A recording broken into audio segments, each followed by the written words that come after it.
Welcome to Daily Current Affair. Today is 1st of December 2022. The question is, which city plans India's first retail municipal green bond for solar plant? जो solar plants हैं उनके लिए green bond जो है किस city की municipal corporation ने उसके लिए बॉन्ड जारी किए हैं? That is a Indore. So Indore India की सबसे क्लीनेस्ट सिटी है, लगातार 6वीं बार ये क्लीनेस्ट सिटी में नंबर 1 है. ठीक है, तो उन्होंने क्या किया है, इंदौर ने एक स्ट्रॉन्ग इन्वायरमेंटल रिकॉर्ड, ठीक है, उसको मतलब कि जो इन्वायरमेंट है उसको अच्छा करने के लिए उन्होंने क्या कर दिया, एक प्लान बनाया है. उसमें बोला है और ये इसके अकॉर्डिंगली क्या बना है, इंदौर नेशंस इंडिया का ये फर्स्ट लोकल गवर्नमेंट बॉन्ड बना है जो कि टारगेट कर रहा है इंडिविजुअल इन्वेस्टर्स को, किसके लिए, इन्वायरमेंट के प्रोटेक्शन के लिए, इन्वायरमेंट को अच्छा करने के लिए. ठीक है, और इन्वायरमेंट को वो अच्छा कैसे करेंगे, वो सोलर पावर प्रोजेक्ट जो है ज़्यादा से ज़्यादा अपनी सिटी में स्टार्ट करने वाले हैं. मतलब कि जितनी भी हमारे पास एनर्जीज हैं उनमें सोलर पावर्स का यूज़ करेंगे. ठीक है, पेड़ पौधों को लगाएंगे. ठीक है, पेड़ पौधों को लगाएंगे. जो ये बैटरीज हैं, बैटरीज मतलब कि चार्जिंग वगैरह, हम सोलर पावर्ड चार्जर्स बैटरीज हम यूज़ करेंगे. ठीक है, और जितने भी तरह की मतलब इलेक्ट्रिसिटी घरों में आएगी वो भी सोलर पावर्ड आएगी. और जो ये वाला रिसाइकल मतलब कि जो भी हमारे पास रिसाइकल करने की चीज़ें हैं उनको हम रिसाइकल भी कर सकते हैं. मतलब कि पूरा का पूरा बोलने का मतलब ये है कि हमने जो पावर देनी है पूरी की पूरी सिटी को, वो हमने सोलर बेस्ड जो है पावर देनी है. इसके लिए इन्होंने ग्रीन बॉन्ड जो है स्टार्ट किया है. किसने स्टार्ट किया है, इंदौर ने स्टार्ट किया है.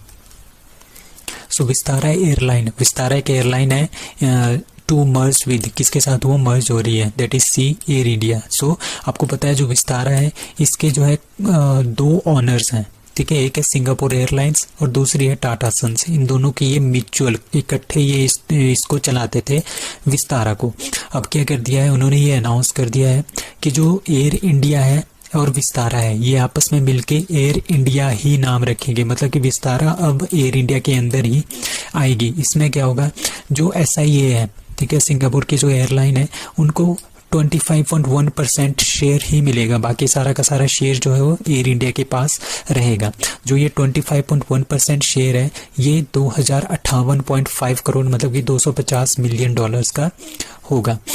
ठीक है, तो इसके बाद ठीक है 25% जो शेयर होगा, ठीक है, किसका होगा, सिंगापुर एयरलाइंस का होगा. वो किस किस में होगा, वो टोटल इन सब के शेयर के जो इन सबका टोटल शेयर होगा ना उसका 25.1% शेयर किसका होगा, विस्तारा का होगा. That is air India, Vistara, air India Asia, ठीक है, एयर इंडिया एक्सप्रेस. ठीक है, तो ये सारे के सारे जो है अब एयर इंडिया के अंडर ही आएंगे. मतलब कि जो सिंगापुर एयरलाइंस है उनका शेयर कितना होगा, 25.1%, और बाकी सारा का सारा शेयर किसका होगा, टाटा का होगा. सो रिहाब एक प्रोजेक्ट है, is launched by that is CKVIC, khadi Vikas industrial corporation. इन्होंने क्या किया है, इन्होंने एक रिहाब प्रोजेक्ट जो स्टार्ट किया है. रिहाब प्रोजेक्ट का मतलब क्या है, इनका मतलब है रिड्यूसिंग ह्यूमन अटैक्स.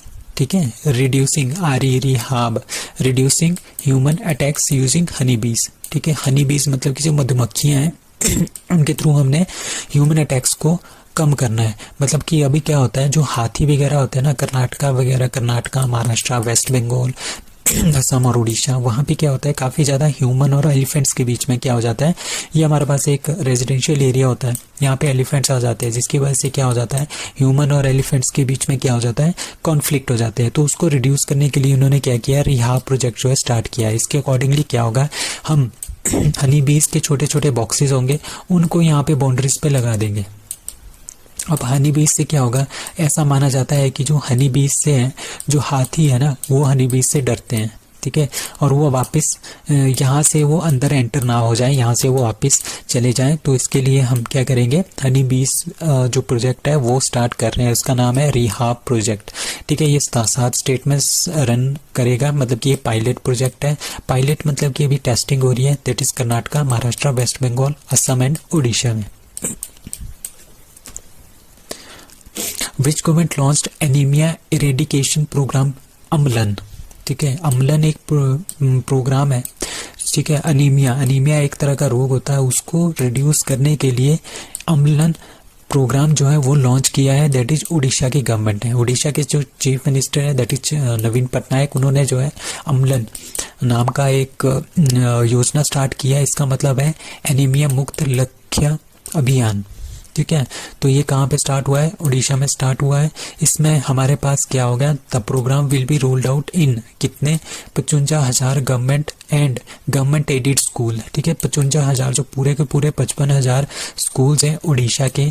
ठीक है, गवर्नमेंट स्कूल और गवर्नमेंट के जो थ्रू जो एडेड स्कूल है, और 74,000 जो आंगनवाड़ी सेंटर्स हैं वहाँ पे इस प्रोग्राम को स्टार्ट किया जाएगा। इसके अकॉर्डिंगली क्या होगा, जो फूड वगैरह है, हेल्थ सर्विसेज है, उनको अच्छा किया जाएगा। जो बच्चे हैं उनको अच्छा पोषण दिया जाएगा, मिलेट्स दिए जाएंगे। ठीक है, ह्यूमनाइजेशन डेवलप की जाएगी। इन्फेंट जो बच्चे मरते हैं उसको रिड्यूस किया जाएगा।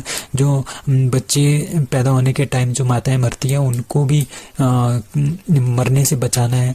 ठीक है, इन्फेंट एंड यंग चाइल्ड, ठीक है, जो उनका है जो इनफैक्ट बहुत ही छोटे बच्चे हैं, कुछ यंग बच्चे हैं, उनको हमने फीड करना है अच्छे अच्छे मिलेट से, अच्छे अच्छे वाइटामिन से, न्यूट्रिशन जो देंगे उनको देने हैं।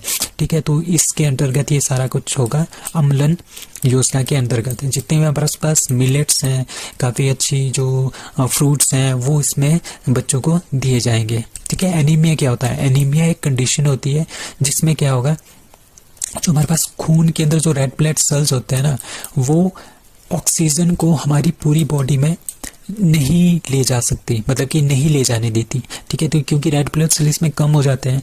ठीक है, जो ऑक्सीजन होती है हमारी बॉडी में वो लेके जाते हैं रेड ब्लड सेल्स। अब वही कम होंगे तो ऑक्सीजन हमारे डिफरेंट पार्ट्स पे कैसे पहुंचेगी? तो उस कंडीशन को बोलते हैं हम एनीमिया। इसको हम इंक्रीज कर सकते हैं, इसको हम एनीमिया को हम रिड्यूस कर सकते हैं बाय पोमेग्रेनेट जो अनार वगैरह होते हैं, ठीक है, उनको खा के, फ्रूट्स को खा के, और जो न्यूट्रिशंस हैं, मिलेट्स हैं, उनको खा के हम इसको रिड्यूस कर सकते हैं।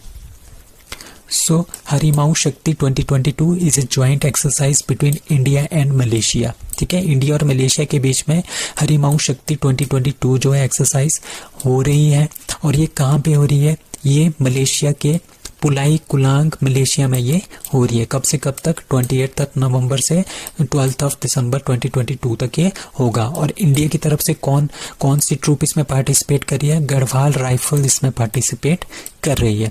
अब इंडिया और मलेशिया के बीच में कुछ और एक्सरसाइजेज हैं, बायलेटरल मिलिट्री एक्सरसाइज IM बैक्स इंडिया और मलेशिया के बीच में है। Harimau Shakti 2022 joint exercise India और मलेशिया के बीच में। और ये काफ़ी इंपॉर्टेंट है, उदार शक्ति, ये हमारे पास बायलेटरल एयर फोर्स की, ठीक है, Indian air force and royal Malaysian air force के बीच में ये एक्सरसाइज होती है। वर्ल्ड लार्जेस्ट एक्टिव वोल्केनो जिसका नाम है Mauna Loa which is erupted recently is located in that is B Hawaii island. So Hawaii island हमारे नॉर्थ अमेरिका में एग्जिस्ट करता है। ठीक है, तो हवाई आइलैंड में क्या है, यहाँ पे दुनिया का सबसे बड़ा जो एक्टिव वोल्केनो है, ठीक है, और उसका नाम है, क्या नाम है? मुआना लाओ। आपने ध्यान रखना है, मुआना लाओ वर्ल्ड का सबसे बड़ा एक्टिव वोल्केनो है। और ये कहाँ पे है? हवाई वोल्केनो नेशनल पार्क में ये सिचुएटेड है। तो इसमें क्या हुआ, अभी अभी इसमें बहुत सारा विस्फोट हुआ है, जिसके थ्रू क्या हुआ, बहुत सारा लावा जो है बाहर निकला है। ठीक है, तो ये किसने देखा? ये देखा US जियोलॉजिकल सर्वे ने इसको एनालाइज किया था। ठीक है, तो ये जो वोल्केनो है ये 14 मतलब कि 40 साल में पहली बार, ठीक है, 40 साल तक ये, मतलब कि 40 साल पहले ये इरप्ट हुआ था और अभी 2022 में ये इरप्ट हुआ है। ठीक है, आज तक ये टोटल 33 टाइम्स तक इरप्ट हुआ है। ठीक है, सबसे पहली बार 1843 में इरप्ट हुआ था। ठीक है, it is the most active volcano. ठीक है, सबसे बड़ा भी एक्टिव वोल्केनो है, जो कि पूरे के पूरे कवर्स आधे जो हवाई आइलैंड है उसके आधे पार्ट को ढक देता है। It is the one of the 6th volcanoes in the state of Hawaii. So India's first private launch pad and mission control center has been established within the ISRO campus at the Satish Dhawan Space Center in Sriharikota. It is set it up by that is the Agnikul Cosmos. तो अभी भी क्या हुआ है, India की पहली private launch pad है ठीक है। Private launch pad, launch pad का मतलब ऐसा होता है जहां से हम रॉकेट भेजते हैं ना, तो उसका एक लॉन्च पैड होता है, ठीक है। जो ये लॉन्च पैड है ये इसरो बनाता था पहले, बट अब क्या हुआ, अब एक प्राइवेट फर्म है, उनका नाम है अग्निकुल कॉस्मोस, ठीक है। ये हमारे पास इंडिया का स्टार्टअप है। इन्होंने क्या किया, इन्होंने इस तरह का एक लॉन्च पैड बनाया है जहां से इसरो क्या करेगा, अपने रॉकेट्स लॉन्च करेगा। और इसको कहाँ पे प्लेस किया गया है, इसरो का जो कैंपस है सतीश धवन स्पेस सेंटर इन श्रीहरिकोटा, वहां पे इसको प्लेस किया गया है। और किसने बनाया है, अग्निकुल कॉस्मोस ने इसको बनाया है। तो इंडिया में आजकल क्या है, 40 से ज्यादा जो है स्पेस के स्टार्टअप्स जो है काम कर रहे हैं, उसमें से एक है Agnikul Cosmos.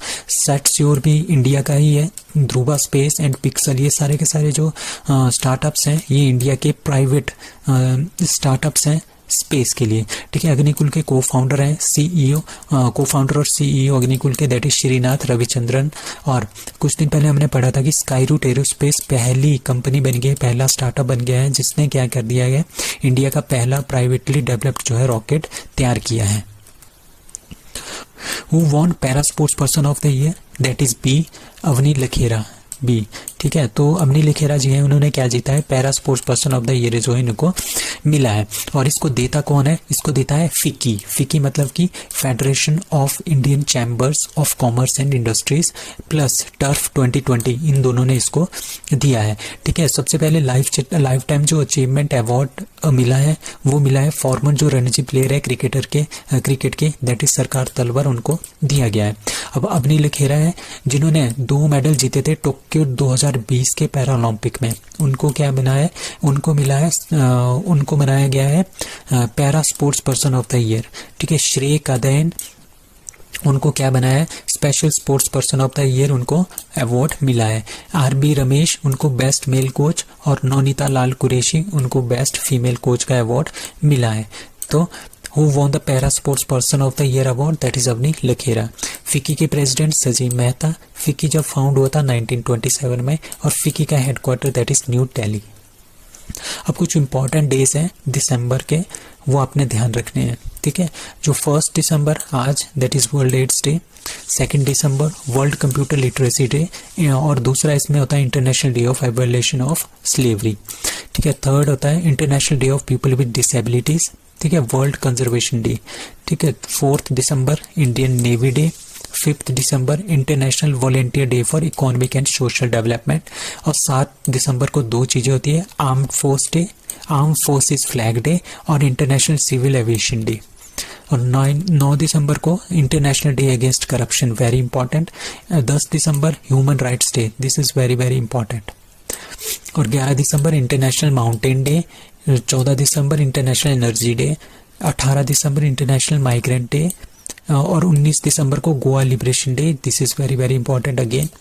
And 20 December international human solidarity day, ठीक है। 23 ऑफ दिसंबर किसान दिवस। अब जो ये 2 डे है ना, 25 ऑफ दिसंबर, 26 ऑफ दिसंबर, ये काफी इंपॉर्टेंट है। 25 दिसंबर को good governance day, birth anniversary of Atal Bihari Vajpayee, और 26 ऑफ दिसंबर को वीर बाल दिवस जो है मनाया जाता है। अब 29 of December international biodiversity day जो है मनाया जाता है। So that's all for today, thank you.